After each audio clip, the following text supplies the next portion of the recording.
আসসালামু আলাইকুম। এটা মালদ্বীপের রাজধানী মালেতে অবস্থিত ঐতিহাসিক ফ্রাইডে মসজিদ, যা স্থানীয়ভাবে পরিচিত হুকুরু মিস্কি নামে। এখানে যে ভবনটি দেখতে পাচ্ছেন, এটা সবচেয়ে ইন্টারেস্টিং যে জিনিসটা সেটা একটু দেখাই। এটা হচ্ছে এই বডিটা, মানে উপর থেকে শুরু করে এই বডিটা হচ্ছে পুরাটাই 500 বছরের পুরাতন, এবং এটা হচ্ছে সম্পূর্ণ কোরাল দিয়ে তৈরি। জাস্ট কোরালটাকে একটার সাথে একটা দেখেন কত সুন্দর নকশা। 500 বছর আগে কি সুন্দর করে কোরাল দিয়ে একটা স্ট্রাকচার তৈরি করছে। তবে এই উপরের যে টিন আছে, যে এগুলো হচ্ছে মাঝে মধ্যে প্রবলেম হলে চেঞ্জ করে। আর এখানে যেটা দেখতে পাচ্ছেন, এটা পুরোটা হচ্ছে চন্দন কাঠ। আর ভিতরে যে স্ট্রাকচারগুলো দেখালাম, এগুলোতে নারিকেল গাছের কাঠ ব্যবহার করা হয়েছে।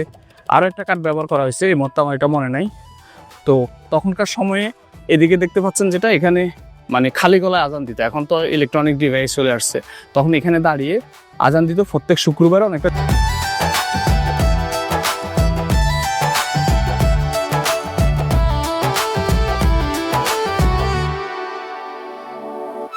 এই মসজিদটি নির্মাণ করা হয় 1656 সালে, সম্পূর্ণভাবে কোরাল পাথর দিয়ে তৈরি। মালদ্বীপের ইসলামী ঐতিহ্যের এটি এক অনন্য নিদর্শন। আপনি আরও জানলে অবাক হবেন, পুরো পৃথিবীতে কোরাল মসজিদ একটাই আছে, যার অবস্থান মালদ্বীপে।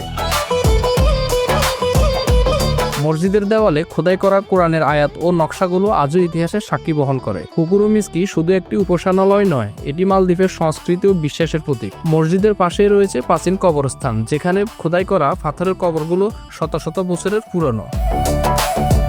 মসজিদের সামনেই তো এই কবরটা হচ্ছে, এখানে যেটা দেখতে পাচ্ছেন, এটা হচ্ছে অনেকগুলো জিনিস বড় এবং ছোট দেখা যাচ্ছে। হ্যাঁ, তো যেটা হচ্ছে রাউন্ডটা হচ্ছে মেয়েদের সমাধি, আর যেটার মাথায় একটু আছে এটা হচ্ছে পুরুষদের, মানে মহিলাদের সমাধি। আর এটা হচ্ছে পুরুষদের সমাধি, যেটার মাথাটা একটু লম্বা। আর রাউন্ড যেটা, এটা হচ্ছে মহিলাদের। এখন এখানে কিছু কিছু ছোট ছোট সমাধি আছে। হ্যাঁ, এটা হচ্ছে তখনকার সময় যারা মারা যেত, তাদের মধ্যে যারা ধনী, তারা একটু বড় কোরাল দিয়ে সমাধি দিত।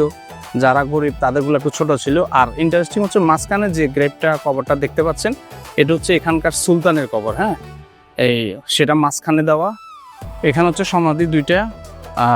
প্রথমে আমরা দেখলাম দুইটা হচ্ছে 2 রাজার, আর এটা হচ্ছে 2 রানীর, কুইনদের সমাধি। এই স্থাপনা ইউনেস্কো ওয়ার্ল্ড হেরিটেজ তালিকার অন্তর্ভুক্তির জন্য প্রস্তাবিত, যা এর ঐতিহাসিক গুরুত্বকে আরও বাড়িয়ে দেয়। মালেতে এলে এই জায়গাটি না দেখলে মালদ্বীপ ভ্রমণ সত্যি অসম্পূর্ণ থেকে যাবে। আপনি যদি মালদ্বীপ নিয়ে আরও বিস্তারিত জানতে চান, আলাদা আলাদা এপিসোড দেখতে চান, তাহলে ডেসক্রিপশন বক্স চেক করুন। আমি মালদ্বীপ নিয়ে ইন ডিটেলসে অনেকগুলো ভিডিও ইউটিউবে আপলোড করেছি। আশা করি আপনার ভালো লাগবে।